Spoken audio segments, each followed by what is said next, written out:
Visrestaurant Sterkenburg op de haven van Lauwerseeg had zo'n kwart tuk-tuk Lauwerseeg oernaam. En dat is net omdat er geen vis verkocht was. Onze zoon die had voorheen altijd op een vrachtauto zitten, maar die is fort. En die hier op zich wel zin om een nieuwe uitdaging. En die doet mjaars maakt die de vis in zaal is klaar voor de viswinkel in Zalië. Maar die zei, middags heb ik nog wel tijd. En het is een leuke uitdaging voor mij om dit erbij te doen. En ja, kijk wat ik zei, wij zitten hier op een heel mooi plak op Blauwezoog. Of Blauwezoog is een heel mooi plak. En dan komen hier steeds meer toeristen op Blauwezoog. En dus had de familie Sterkenburg onder leiding van zoon Tim met de tuk-tuks grutse plannen. Eerst bouwen ze verder op de basis die de ondernemer waarvan zij het oerkocht hadden lijn had.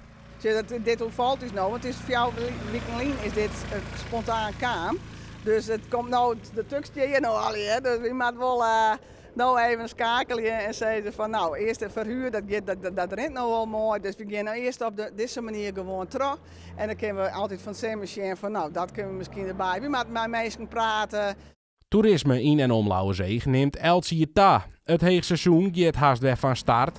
En er binnen om de tuk-tuks heen ik wil plannen voor de toekomst. Van nu kunnen gebruikers al alle kanten op. Er zijn verschillende routes al hier. Ze kunnen de Grijnse kant kunnen ze op, om Lauwersmaar heen.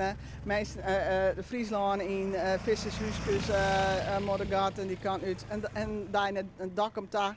Zeg het maar. Ik bedoel, het is maar 50 kilometer zoiets. Het is hier wel in de omkreten al hier. Dus het is hier prachtig, hè?